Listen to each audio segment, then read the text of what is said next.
Hi friends, నేనైతే పొద్దున్నే పొద్దున్న 6 గంటలకే దీపం పెట్టినాను అనమాట. నేనైతే ఎన్ని సమస్యలు ఉన్నాయి, ఎన్ని బాధలు ఉన్నాయి కానీ అన్నిటినీ పక్కన పెట్టి 10 నిమిషాలు దేవుని ముందర మైండ్ ప్రశాంతతో నేను దేవునికి దీపారాధన చేయొచ్చా. మైండ్ రిలీఫ్గా ఉంటుంది, ప్రశాంతత ఉంటుంది అనమాట. అందుకు కాబట్టి నేను ఖచ్చితంగా దేవునికి ప్రతిరోజు 10 నిమిషాలు దేవునికి దీపారాధన కాడ, ఆ భగవంతుని కాడ నేను మనకి ఎన్ని కష్టాలు ఉన్నాయి, ఎన్ని బాధలు ఉన్నాయి అన్నీ పక్కన పెట్టి భగవంతుని 10 నిమిషాలు నేనైతే ధ్యానిస్తానమాట. అందుకు కాబట్టి నాకు మైండ్ రిలీఫ్గా ఉంటుంది, ప్రశాంతత ఉంటుంది ఫ్రెండ్స్. భగవంతుని ధ్యానించే దానికి మించినది మరొకటి లేదు ఫ్రెండ్స్. నరుడు చెడిపోతామేమో కానీ భగవంతుడు ఎప్పుడైనా కానీ మన మంచి కొడతాడు. అందుకు కాబట్టి భగవంతుని నమ్ముకొని ఆరాధించిన వాడు ఎప్పటికైనా కానీ బాగుపడతాడు. పొద్దున్నే నేను కడపనులు అన్నీ పూజించుకొని స్నానం చూడండి ఫ్రెండ్, బయట కలాపు చల్లి నుగ్గు పెట్టుకున్నాను అనమాట. శుక్రవారం అవ్వద్దు నేను ఇదైతే పాటించుతానమాట. దేవునికి నేనైతే పాటించుతా ఫ్రెండ్స్. మీలో ఎంతమంది పాటించుతారో ఇలా దేవునికి లైక్ చేసి కామెంట్ చేయండి ఫ్రెండ్స్. ప్రతి ఆడి మనిషి చేయాల్సినది ఇదే ఫ్రెండ్స్. పొద్దున్న లేచి కలాపు జల్లుకొని ఇల్లు శుభ్రం చేసుకొని దేవునికి దీపారాధన చేసుకుంటేనే ఆ ఇంటికి మంచి జరుగుతుంది అన్నమాట.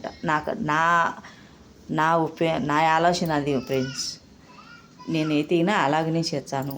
పొద్దున్న లేస్తానే అన్ని పనులు చేసుకొని దీపారాధన చేసుకొని మళ్ళీ నీ వంట కానీ టిఫిన్ కానీ ఏదైనా కానీ ఆ కార్యక్రమం మీద వంగుతానమాట పనికి. ఆ టైం నుంచి నేను ఏ పనికి కాడ అనేది అస్సలు పోను అనమాట. ఇంట్లో పనులు అయిపోయినాక దేవునికి దీపం పెట్టినాకనే నేను అన్ని పనులకు ప్రిపేర్ అవుతాను అనమాట. దేవుని నమ్ముకుంటే ఎప్పటికీ చెడిపోడు ఫ్రెండ్స్. ఆ భగవంతుని నమ్ముకునేవాడు ఎప్పటికైనా ఏ టయాన్నైనా కానీ ఏ రోజుకైనా కానీ గడ్డన పడతాడు. నరుని నమ్మి చెడిపోయిన వాడు ఉన్నాడేమో కానీ భగవంతుని నమ్ముకునేవాడు ఎప్పటికీ చెడిపోలేదు అనమాట. ఈ దేవుణ్ణి ఆరాధించి నేనైతే ఆ పరమేశ్వరిని వాళ్ళ భార్యాభర్తలని ఇద్దరిని, ఆ తల్లిదండ్రులను ఇద్దరిని నమ్ముకొని కొలుచుతుంటాను ఫ్రెండ్స్. నేనైతే వాళ్ళని నమ్మి వాళ్ళని కొలుచుతాను అనమాట. నాకు తెలిసినంతట్లో నేను పుట్టి తెలిసిన నుంచి వాళ్ళ భార్యాభర్తలను మాత్రమే నేను కొలుచుతుండేది. ఎవరికి ఇష్టమైన దేవుని వాళ్ళు కొలుచుతుంటారు. మా అన్నీ మనకు అన్నీ లేదు. కొందరు